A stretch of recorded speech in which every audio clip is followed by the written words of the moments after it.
Hello दोस्तों, आपका फिर से स्वागत है आपके अपने चैनल इश्क की गहराइयों में।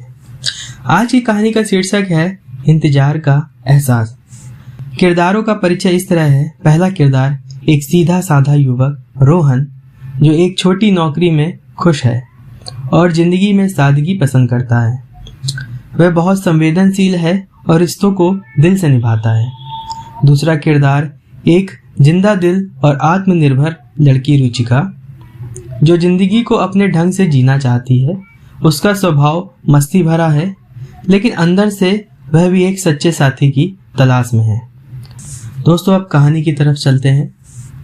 रोहन और रुचिका एक ही शहर में रहते हैं।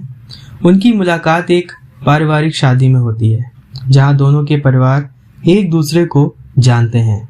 शादी के माहौल में सब कुछ इतना रंगीन और मस्ती भरा है कि दोनों की मुलाकात अनायास ही हो जाती है। दोनों के बीच की पहली मुलाकात में कोई खास बात नहीं होती, लेकिन दोनों के दिलों में एक अनजाना सा एहसास पनपने लगता है। शादी के दिन रोहन के चाचा का उसे काम करवाने के बहाने से रुचिका के पास भेजना, वो बस एक छोटा सा काम है, लेकिन रुचिका की मुस्कुराहट और उसकी बातें रोहन के दिल में उतरने लगती हैं। जब वो पहली बार उससे बात करता है तो रुचिका की आंखों में उसे एक अलग सी चमक नजर आती है। रुचिका उसे देखकर मुस्कुराती है और हंसते हुए कहती है, आप तो बहुत शांत और सीधे साधे लगते हैं रोहन जी। रोहन हल्की सी मुस्कान के साथ जवाब देता है, ऐसा नहीं है रुचिका, मैं भी मस्ती करता हूँ, बस मुझे दिखावा पसंद नहीं। शादी के बाद दोनों का एक दूसरे से मिलना जारी रहता है। दोनों के बीच की दोस्ती में एक सहजता होती है, जो रोजाना की बातचीत से गहरी हो जाती है। रुचिका के दिल में भी धीरे धीरे रोहन के लिए खास जगह बनने लगती है। वह उसकी सादगी और ईमानदारी को पसंद करने लगती है। एक दिन पार्क में रुचिका उससे पूछती है, तुम्हारी जिंदगी में क्या कुछ ऐसा है जो तुम्हें अधूरा महसूस कराता है? रोहन उसे देखता है और थोड़ी गंभीरता से कहता है, शायद किसी का इंतजार करना। मुझे लगता है कि मेरी जिंदगी में भी एक ऐसा साथी होना चाहिए जो मेरे दिल को समझे।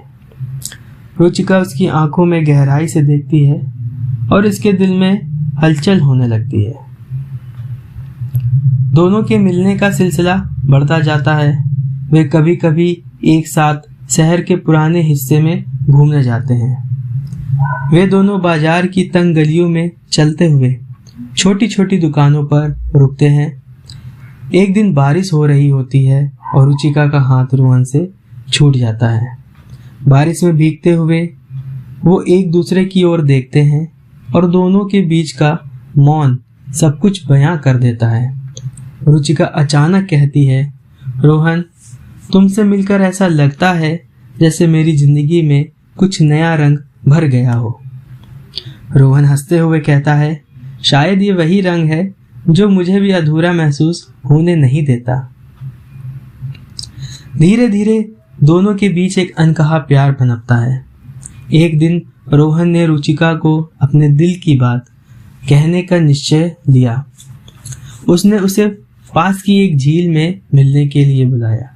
झील के किनारे पर वो रुचिका की आंखों में देखता है और थोड़ी घबराहट के साथ कहता है, रुचिका, मैं तुमसे बहुत कुछ कहना चाहता हूँ, पर शब्द नहीं मिल रहे।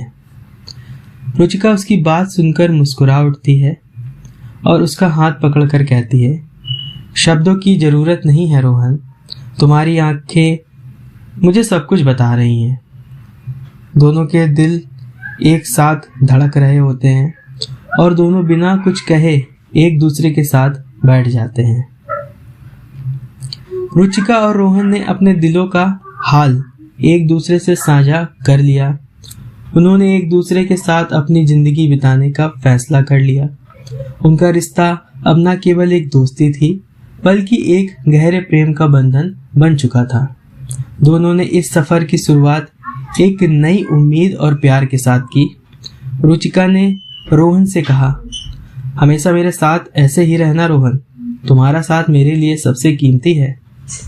रोहन ने मुस्कुराते हुए कहा, तुम्हारा इंतजार करना ही मेरी जिंदगी का सबसे खूबसूरत हिस्सा था और अब तुम्हारा साथ मेरे जीवन को पूरा कर रहा है। इस कहानी का अंत दो दिलों का मिलन से होता है। रुचिका और रोहन दोनों ने मिलकर एक नई जिंदगी की शुरुआत की, जिसमें उनका साथ, प्यार और एक दूसरे के प्रति समर्पण था। दोस्तों, अगर ये कहानी आपको पसंद आई हो और इस तरह की और भी कहानियां सुनने के लिए हमारे साथ जुड़े रहें, वीडियो को लाइक करके चैनल को सब्सक्राइब जरूर कर दें, क्योंकि आपका सहयोग हमें इस तरह की रोचक कहानियां लिखने में प्रेरणा देता है। धन्यवाद।